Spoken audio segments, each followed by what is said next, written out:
Book of Heaven, Volume 29, May 27, 1931. The life of good does not die and is defense of all creatures. A prolonged good gives assurance to God and the soul. My poor mind was swimming in the immense sea of the eternal fiat, and I was flowing in it like a little rivulet. And in my littleness, I wanted to embrace its immensity so as to fill myself completely with a will so holy, to be able to have the contentment of being able to say, my little being is nothing other than one single act of divine will. My little rivulet is full, inside and out, of that will which fills heaven and earth. O holy volition, you be the life, the actor and the spectator of all my acts, so that, all of them rising again in you, they may be the call of all the acts of creatures, to make them rise again in your fiat, so that its kingdom may extend in all creatures. But while I was doing this, the thought told me, what is the good that I do by calling the acts of creatures to rise again in the divine will? And my lovable Jesus told me, my daughter, good is not subject to dying, and as the life of good rises, it places itself as defense of all creatures. And if the creatures who are disposed take that good, they not only remain defended, but take the life of that good.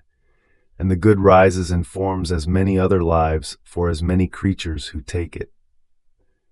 And for those who are not disposed, it remains always as their defense, waiting for them to dispose themselves. The acts done in my will acquire the seed of life, and just as the light, though one, has the virtue of giving light to any eye that wants the good of the light in order to make it its own, the same for the littlest acts done in my divine will.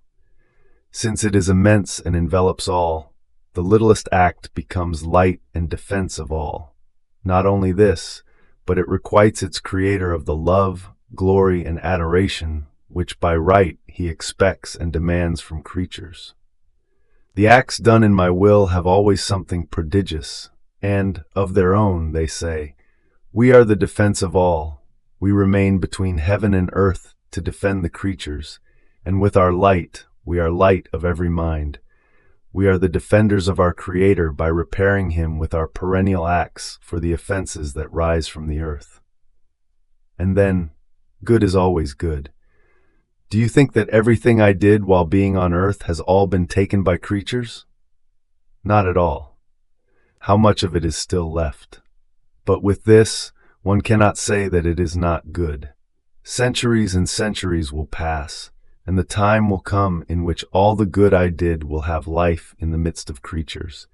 What is not taken today, other creatures may take tomorrow, in other epochs. Therefore, the true life of good does tire of waiting, and with an air of triumph they say, we are not subject to dying, therefore, with certainty, the time will come in which we will give our fruits, which will make many other lives that resemble us rise again. Do you think that, because you do not see any effect of all your acts in our divine fiat, there will be nothing good? Not at all.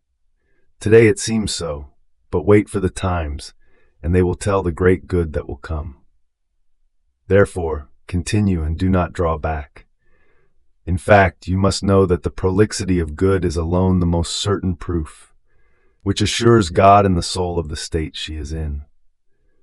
A prolonged state of patience in the sufferings and painful encounters of life, a repeated prayer without ever tiring of repeating it, a faithfulness, constancy, and sameness of manners in all circumstances, form a sufficient ground, watered by the blood of one's own heart, in which God feels called by all the acts of the creature as though by many assurances that he can fulfill his greatest designs.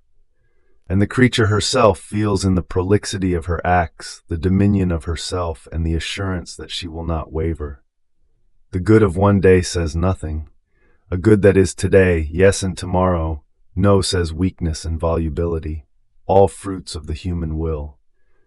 An inconstant good says that good, that virtue, is not the creature's own property, and therefore not being in her power, good changes into evil, and the virtue into vice. See, then, how in order for the soul to be sure that she possesses a good, a virtue, she must feel within herself the life of that virtue, and with iron constancy of years and years, and for her whole life, she must exercise herself in that good.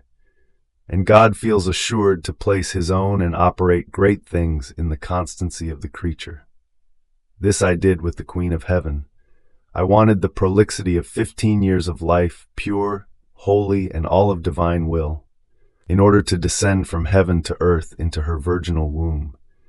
I could have done it before, but I did not want to.